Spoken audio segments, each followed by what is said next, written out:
아니 작가님 저 보고 싶은 거 있어요. 최근에 한강 작가 네네. 그 작별하지 않는다 네네. 표지 소식 들었는데 네, 한강 작가가 너무 좋다고 이야기를 한다. 음. 꼭 이세현 작가랑 하고 싶다는 얘기를. 이게 웬일이야 막 이러시고 벨떡이냐. 왜 또?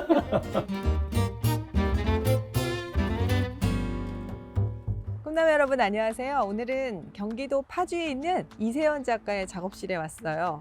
여러분 혹시 빨간색 좋아하세요? 어떻게 보면 가장 매혹적인 색이면서도 뭔가 위험한 색, 그래서 치명적인 매력을 가진 색인데 이 빨간색 오일만 가지고 작업하는 작가님이 계십니다. 지금 거의 20년 가까이 빨간색 하나로 작업을 하고 계신 작가님인데, 붉은 산수 하면은 떠오르는 작가 이세현 작가의 작업실에 왔어요. 사실 이 작가님은 국내보다는 해외에서 먼저 알려진 작가인데요.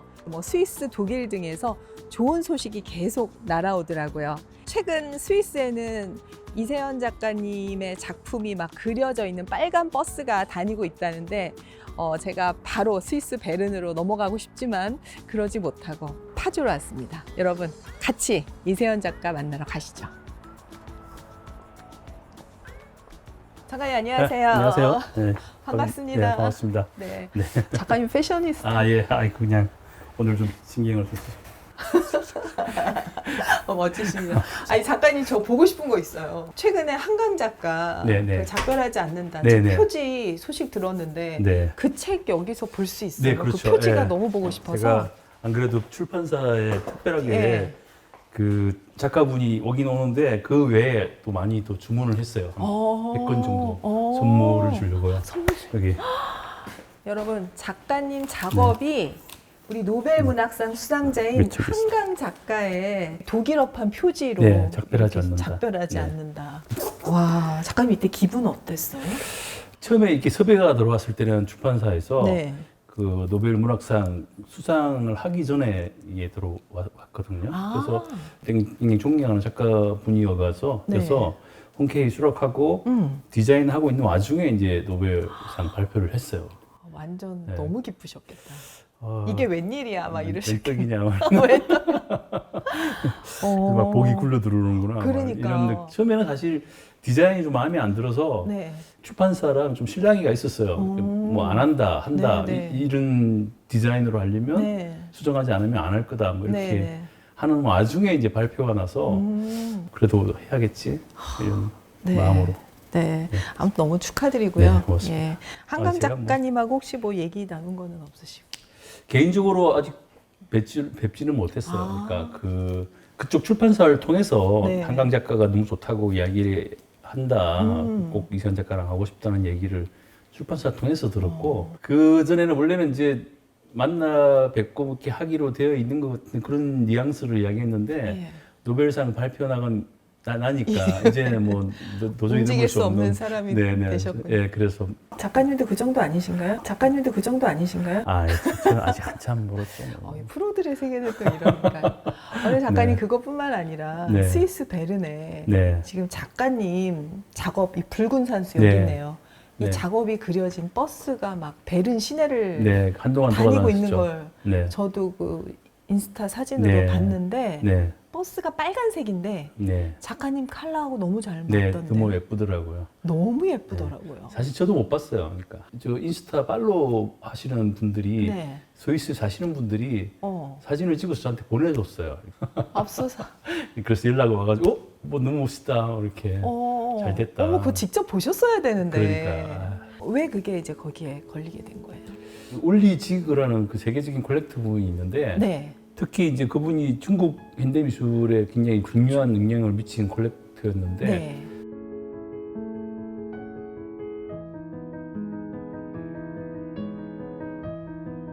한 10년 전부터 한국 작가 작품뿐만 아니라 북한 네. 작가 작품들도 컬렉팅을 하기 시작했어요. 아, 그게 이제 아마 시발집이 저 작품을 컬렉팅하면서 이렇게 그렇게 되신 거예요? 하게 됐는데 그 컬렉팅한 작품들을 이제 미술관 순회 전시를 하기로 해서 네. 첫 번째 베른 미술관에서 이제 그 남북 컬렉팅 작품들을 모아서 작품 순회를 했는데 그때 이제 제 작품이 이제 메인 홀에 걸리고 또 그 작품이 포스터 저기 저 포스터 저기 아, 이제 저거예요? 그 전시 베르미시관에서 전시 포스터하고 그렇군요. 그다음에 이제 도록도 그 표지도 제 그림으로 하고 그다음에 이제 그 버스 그것도 제 그림으로 해가지고 아, 작가님 저기 보니까 네. 그 포스터하고 한강 작가. 한강 작가하고 딱 가장 요즘 네. 핫한 뉴스가 저기에 네, 바로 저기, 있었네요. 그렇죠. 그래서 슈레더 총리하고 네, 그- 그때 전시를 할 때 이제 수레드 총리가 그 전시에 음, 오셨죠. 사진 찍고 이 작품은 너무 좋다고 해서 어. 다시 이제 연락이 와서 작품을 네. 또 그분도 사가시고.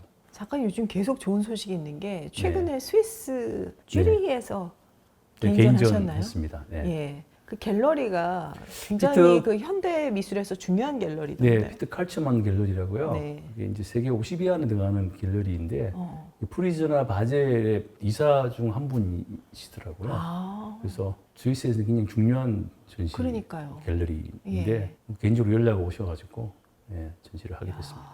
거기다가 그 갤러리에서 바로 아트바젤까지 바로 네, 출품이 맞아요. 네, 되는. 네, 네. 그래서 곧 이제 아트바젤이 시작을 19일 날 시작을 19일 날. 하는데 네, 이제 거기에 작가님 작품이 네, 그런 이제 셈이죠. 전시가 되는 건데 작가님 최근에 네. 이렇게 좋은 일이 많으셔가지고 최근이 아니고 쭉 좋은 일이 쭉 많아. 좋은 일이 많으셨던가요? 열심히 활동하고 계속 있습니다. 아 죄송합니다. 네, 오래전부터. 예. 자 우리 꿈나무 구독자님들한테 제가 빨간색으로만 작업을 하는 네, 작가님이 계시다고 소개를 네. 드렸는데 와 진짜 이거 네. 빨간색 하나만 쓰신 거예요? 네, 그렇죠. 붉은색 로즈 레드라고 그 색깔을 주로 쓰고 마지막 마무리는 이제 크림슨 레드를 좀 섞어서 마무리하는. 와, 그 여기 약간 회색 같이 보이기도 하고 흰색 같이 보이기도 하고 하는 거는 물감색이 흰색은 아니에요. 물감, 흰색 물감이죠.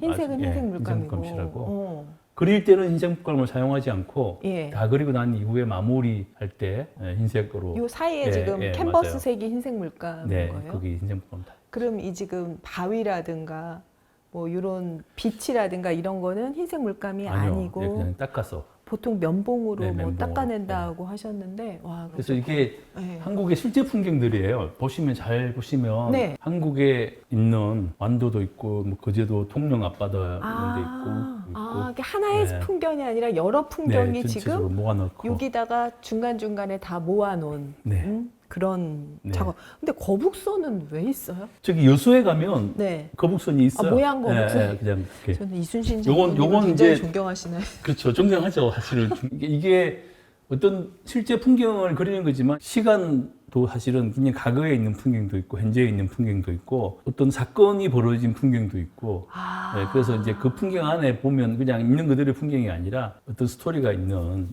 역사성이 하나하나의 있는 풍경은 네. 사실적인 거지만 네. 이게 시간도 다르고 그렇죠. 네, 그렇죠? 다르고. 예를 들면 장소도 뭐 다르고. 저기 군함도 있잖아요. 저기. 네. 네, 군함도 있고 천안함 천안함도 있고. 네.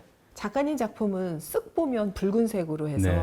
한눈에 어떤 기운과 느낌을 받는데 또 찬찬히 보려면 한 1년 365일 걸릴 것 같아서 네, 작품 맞아요. 하나 있으면 효용성이 굉장히 좋겠다는 생각. 그러니까 작가님 이 작품 크기가 몇 호예요? 이건 500호 정도 사이즈. 500호가 좀 큰 것 같아요. 이건 설마 이거를 다 3m, 3m. 붓으로 그리신 건 아니죠? 다 붓으로 그렸죠. 물감으로.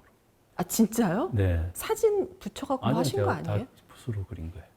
작가님 네. 말도 안 돼. 다 유화 물감으로 그린 겁니다. 야 이거를 다 세필로 그리시는 거예요? 네, 1호짜리 붓으로 다. 작가님 저 붓 좀 네, 볼게요. 저기 이거 보시면 여기 이제 그동안 네. 사용했던 붓들이 여기 다 어머. 어머. 근데 이거 재밌다. 모든 붓에 거의 빨간색만 네. 꽂혀 있고, 여기 다 요 있어요. 파란 작품 있으니까 파란색 조금 네. 있고, 이렇게 다 빨간색만 묻어 네. 있네요. 더 이상 사용할 수 없는 경우가 되면 이렇게 와. 여기 다 있어요 이렇게.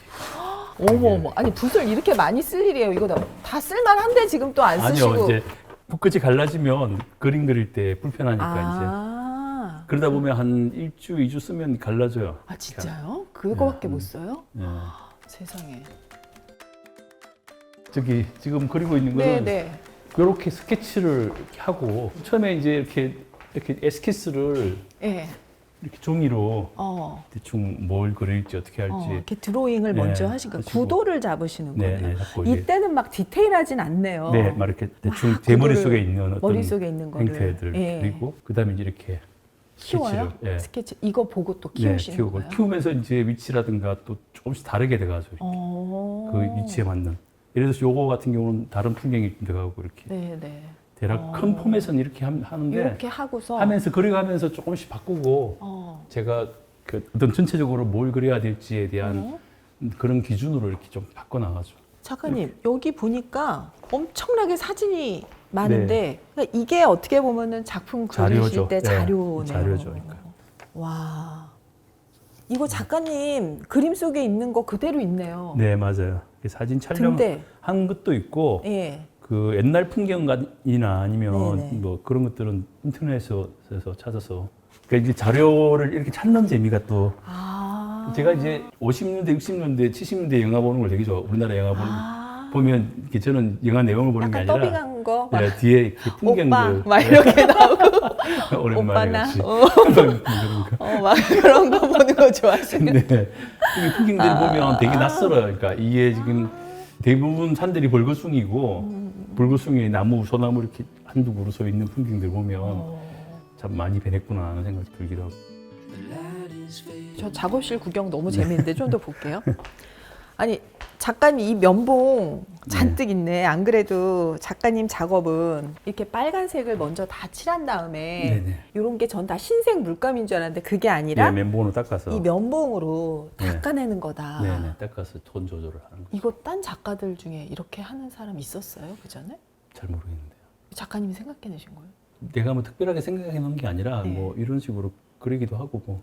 왜 흰색으로 안 하고 이걸 닦아내야겠다. 이제 채도의 문제예요. 그러니까 빛깔의 선명도를 네. 살리려면 네. 흰색을 섞으면 아무래도 이제 채도가 떨어지고 밝기가 떨어지니까 이 되도록이면 원색의 느낌을 그대로 그대로 살리기 살리려고. 하기 위해서. 그래서 이게 네. 뭐랄까 번지는 느낌이라고 할까? 네, 그래서 약간 그런 수묵화 느낌으로. 야, 이게 면봉의 사용 용도가 이렇게 사람에 따라 달라질 수 있나요? 야, 여기 와 있는 면봉은 좀 고귀하게 쓰이네요. 장렬하게 전사하는. 근데 저는 이제 붉은색도 처음에는 붉은색도 계열이 많으니까 많죠. 어떤 색을 할까 좀 고민이 있으셨을 것 같은데 이 색으로 낙점이 지금 됐나 봐요. 제가 원하는 색은 그 인주 있잖아요, 인주. 인주색. 예, 부적색. 촌스러운 색인데. 네, 그렇죠. 이제 그게 제일 이렇게 뭐랄까 색의 의미가 훨씬 더 확장되는 느낌이 더라고요. 왜냐하면 그게 저 어릴 때 유년의 추억도 있고 또 한국인들의 어떤 정서적인 교감이 충분히 될 수 있고. 맞아. 네, 그래서 저 얘기하시니까 네. 인주색이에요. 인주색. 맞아요. 인주색을 고르신 거군요. 네, 부적색. 야, 부적색 요거는 하나 좋습니다. 네. 다른 색을 써봐도 역시 인주만한 색이 그 뭔가 인주가 더 좀- 임팩트 있게 이렇게 어떤 의미를 전달하는. 그러니까 제가 이제 색인 것 같더라고요. 붉은색이라고 했을 때는 굉장히 매력 있으면서도 조금 위험한 느낌의 색. 뭐 네. 이렇게 생각을 했는데 네. 작가님 작품을 직접 봤을 때는 네. 뭐 매력 있는 색이다 이런 생각보다는 아, 그래요? 지금 말씀하신 인주에서 드는 그 느낌. 네. 그런 뭔가 다른 느낌이에요. 그렇죠. 그게 명확하게 무슨 느낌이다라고 이야기할 수는 없지만 네. 그 느낌이 이제 한국인들에게 주는 어떤 정서적 고감은 있죠. 뭔가 하여튼 원초적인 네, 맞아요. 뭐라 그럴까 막 이렇게 장식을 위한 붉은색은 아닌 느낌이 좀 들긴 해요. 저 붉은색은 어떤 이렇게 아름다움을 표현하기 위한 색이라기보다는 왜 인주로 저런 색을 사용했는지 네. 부적을 쓸 때 왜 이 색깔을 사용했는지는 그러니까요. 정확하게 저는 유래는 몰라요. 근데 그렇지만 이렇게 층층이 쌓여서 그 어떤 이유가 있겠죠. 그러니까 뭔가 예쁜 빨강을 고르신 게 아니라는 거는 제가 맞아요. 알겠어요. 제 그림의 의미가 뭐 아름다움만 전달하는 그림의 의미가 아니기 때문에 네. 그 안에 깊게 쌓여 있는 어떤 심리적으로 어떤 뭔가 사람을 흔드는 그런 구조를 그런 거. 원했기 때문에 예. 근데 작가님이 지금 내용이 이렇게 붉은 산수에서 산과 물, 말하자면 풍경을 네, 그런 그리셨는데 우리 옛날 풍경화라는 거는 뭔가 무릉도원, 네. 유토피아 네, 이런 거를 그리는 게 풍경인데 네. 그런 줄 알았어요. 네. 붉은색으로 쫙 봤을 때는 풍경하구나. 그랬겠네 한데 갑자기 막 대포 보이고 전차 보이고 뭐 기본 컨셉은 그래요. 그러니까 기본 컨셉은 김제 정선의 금강산도라든가 아니면 안견의 목류대원도 이걸 좀 섞어놓은 기분인데 네. 거기서 출발했지만 그 베이스에 또 더 큰 영향을 준 건 그 70년대 이발소 그림, 상업화 네. 삼각지 그림이라고 그러죠. 예. 이거는 이제 뭐 산 있고 뭐 호수 있고 뭐 이렇게 물레방아 있고 초가집 있고 뭐 폭포 있고 뭐 이런 기본 그 어떤 그냥 가장 인간들이 좋아하는 목가적인 농촌 풍경 이런 것들이 폼에서는 그렇게 기본이 돼 있고 기본이 되어 있는데 그 안에 자세히 들여다보면 이제 어떤 정서적인 감정적인 요소들을 많이 집어넣죠. 뭐 예를 들어서 이렇게 아침 저녁에 밥 짓는 풍경 이런 것 같은 경우는 좀 아련한 느낌이라든가 비 오는 풍경이라면 여러 가지 풍경에서 느낄 수 있는 인간의 어떤 감정들을 세세하게 이렇게 배려해서 이렇게 집어넣는. 어떻게 보면 이제 사회적인 이야기는 없고 뭔가 별빛이 있고 뭔가 목가적인 느낌도 있고 이제 네, 그런 그런 작업으로 느낌도 요즘 많이 강조되는 가고 것 있는 같아요. 최근 지금 작업하고 계시는 부분이고. 작가님 이거는 뭐예요? 아, 이거는 제가 20대 때 네. 했던 작업들입니다. 이 붉은 산수하고 너무 잘 어울리는 작업이죠. 작가님 만드는 거예요? 네, 제가 만드는 건데 저희 이제 아버님이 낮은 칠기를 예전에 했었거든요. 그 낮은 칠기 어릴 때 공장에 봤던 그 기억들이 있어서 네. 이거 보면 상감 기법으로 낮은 칠기 이렇게 이런 느낌으로 작가님이 만들었다. 조각을 대학교 2학년 때부터 조각에 관심이 있어서 예. 오히려 그림보다는 조각을 더 하셨어요. 많이 했었어요. 한동안. 지금은 정말 회화의 정수를 보여주시는 이런 작업을 작업. 하다가 뭔가 너무 프로세스가 너무 조각에 많고 짐도 많아지고 또 신체적으로 노동에 가까우니까 너무 힘들더라고요. 왜냐면 이건 세멘트도 사용해야 되고 네. 또 폴리라고 그 플라스틱 그렇죠. 그런 제도를 사용해서 늘 작업실에서 생활하면서 하다 보면 냄새라든가 뭐 유독한 가스 이런 것들이 매일 그 속에 살아야 되니까 이 작업을 되게 열심히 개인전을 했었는데 너무 열심히 해가지고 내가 다음 이렇게 되게 매일 열심히 하면 좋은 작업이 나오겠다고 하니까 후배가 한 명이 그냥 그러다 죽어. 이게 죽음에 이르기까지. 되게 힘들었어요. 그래가지고 그게 뭔가 감각적으로 이렇게 빠른 느낌으로 그림 작업을 하고 싶은데 이건 프로세스가 너무 힘들고 오래 걸리고 하니까. 아무튼 회화가셨는데 이렇게 조각을 네. 했던 시기가 있었어요. 있으시고 10년간. 그러다가 이제 그림을 좀 그리고 싶다 그런 느낌을 내가 너무 이런 어떻게 보면 회화가셨잖아요. 네. 거기에 대한 반항으로 이쪽으로 가셨다가 네, 그렇죠. 예. 여기서 뭔가 고생도 하고 섞어보고 싶어서 그리고 고생하시다가 다시 이제 해화로 나의 왔는데 영역으로 해화로 왔는데 그때도 이제 뭘 해야 될지 되게 막연한 시기였죠. 요걸 하다가 갑자기 딴 걸 막 하니까 그때 이것저것 실험을 많이 하면서 네. 이렇게 하다가 이제 영국으로 간 거죠. 그러셨구나. 와, 작가님은 큰 작업을 많이 하시네요. 이것도 한 400, 500. 이건 500호. 그쵸. 네, 딱 500호 딱 정사이죠. 이거를 회화로. 근데 이게 하나하나는 정말 사진을 그냥 옮겨 네. 놓은 것처럼 사실적으로 그리시는데 네, 그런 그렇죠. 이유가 있으세요? 의미 전달을 정확하게 하기 위해서는 내가 뭘 그려야 되는지, 뭘 그리고 있는지를 정확하게 보여주기 위해서는 그 사진이 가지고 있는 아니면 실물이 가지고 있는 어떤 내용의 의미가 있는 거니까 그걸 하나하나 조합해서 보여주는 거니까 정확하게 그리는 게 중요한 거죠. 근데 너무 이런 말 그러죠. 너무 잘 그리신다, 예. 작가님. 어릴 때부터 그런 말 많이 들었습니다. 그렇죠.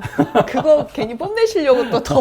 근데 그게 진짜. 뭐냐면 예. 제가 영국에 갔을 때 예. 출발선에서 그런 생각을 했었어요. 그러니까 영국 가기 전에 40대까지는 제가 하고 싶은 거 좋아하는 거 위주로 뭔가를 하려고 했기 때문에 네. 잘 그리려고 하지도 않았고 되게 다른 쪽으로 많이 작업을 했었죠. 그러다가 영국에 가서는 제가 어떤 방향을 틀었냐면 어찌됐든 무명이었고 거기서 생존을 해야 되는 상황이잖아요. 그러니까 네. 내가 작가로서 생존할 수 있냐 없느냐의 네. 문제이기 때문에 그때 컨셉은 제가 뭘로 정했냐면 좋아하는 것 말고 잘하는 걸 잘하자. 그게 집중하자 이렇게. 오늘 여기 오기 전에 네. PD 감독님하고 그 얘기했거든요. 네. 이 젊은 분들이 그게 고민이래요. 좋아하는 거 해야 되는지 잘하는 거 해야 되는지. 그게 이제 굉장히 좋아하는 거 하면 행복하죠. 뭔가 내가 하고 싶은 거라고 네. 생각하고 하니까 행복한데 나는 그 정도 한 20년 했으니까 이제는 또 40대가 되고 뭔가 내가 그림을 계속 그려야 될지 말아야 될지 기로에 선 상태였는데 그때 생각은 그랬어요. 그러니까 잘하는 걸 더 잘하자. 이렇게. 그래서 내가 어릴 때부터 그림을 잘 그리니까 좀 잘 그리는 그에서 뭔가 이렇게 작업의 방향을 좀, 처음부터 다시 시작하자 그런 느낌. 그거를 40에 하셨으니까 어지간히 오랜 시간 반항을 하셨네요. 네, 잘하는 거 안 방황을 하고 했죠. 좋아하는 거 해보려고 네. 엄청 방황을 많이 네. 하시다가 그래서 그 생활 패턴도 많이 달라졌어요. 그 네. 좋아하는 거 할 때는 하고 싶으면 하고 하기 싫으면 안 하고 생활 패턴이 그렇게 규칙적이거나 뭐 이렇게 그러지는 않았고 이게 자유롭게 어떻게 보면 더 지금으로 생각하면 굉장히 행복한 시기였죠. 필 근데- 받을 때 그리고 예. 근데 요거를 시작할 때는 어. 어쨌든 요거는 지단한 시간들이 축적이 되지 않으면 완성이 안 되는 것들이기 때문에 네. 생활도 아침에 마치 회사원들처럼 어. 출근해서 저녁에 밤늦게까지 작업을 하고 네. 그러다 보니까 이제 술 마시는 횟수도 줄어들고 사람 만나는 것도 줄어들고 좋아하는 것들이 점점 줄어드는 거죠. 너무 이 세밀화 작업은 정말 어마어마합니다. 네. 아. 이게 아이유 어렸을 때. 나 지금 너무 예뻐가지고 네. 이 아이한테 너무 지금 계속 눈길이 갔는데 네, 아이유 어렸을 네, 때요. 아이유 어렸을 때. 그러니까 본인 좋아하는 지금 분들을 은근히 이렇게 다 끼워 넣으시는구나. 이 그림이 이제 세월호 아이들의 꿈에 대한 그림을 아. 그린 그림이에요. 그때 세월호 일이 벌어지고 난 이후에 충격을 받아서 그 아이들 작업을 하려고 생각하면서 이제 그 아이들이 꿈에 가는 부분에서 이제 집중을 했어요. 그 아이들도 그냥 아이였지만 그 아이들도 꿈이 있었을 거 아니에요. 그러니까 이 아이들도 사실 보면 다 아이들인데 이 크면 오바마 어렸을 때 뭐 부시, 알리, 시진핑, 뭐 엘리자베스, 뭐 탕웨이, 빌 게이츠 뭐 이렇게 그 아이들이 아무것도 아닌 아이들 이 아이들이 커서 이제 배우도 되고 가수가 되기도 하고 그 아이들도 아마 그런 하늘의 별이 되지 않았으면. 산수라는 게 우리 전통적으로는 이제 먹으로 그렸고 네. 이제 보통 서양화에서는 그린색이나 뭐 푸른색일 거 아니에요. 네, 자연을 네. 그리면. 네, 네.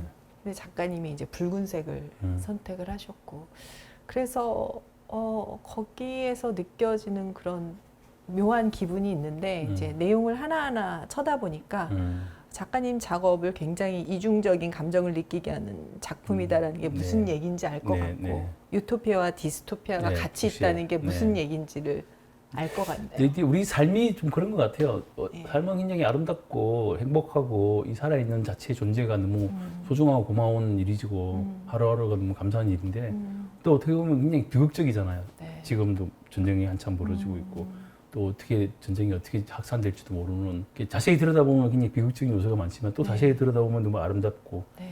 이게 사실은 가장 현실적인 문제인 것 같아요. 이게 그냥 한상으로서 아니 그림으로서 존재하는 게 아니라 사실은 내 그림은 현실의 그냥 자그마한 축소판에 불과하다라고 생각하고 그림이 그렇기 때문에 여기에 시간과 또 공간 이런 것들이 다 축약되어 있는 거죠. 축약되어 예, 있는 작가님 우리가 이제 작업실 구경은 좀 네. 했고요. 요 바로 다음 편에 네. 작가님의 이제 인생 스토리와 함께 작품 연구에 제가 들어가 보도록 하겠습니다. 알겠습니다. 제가 아는 건 없지만 한번 파들어가 보도록. 알겠습니다. 네, 꿈나무 여러분 그럼 다음 시간에 네. 예, 이세연 작가님의 인생 스토리 기대해 주세요. 재밌을 거예요. 고맙습니다. 네, 맞습니다.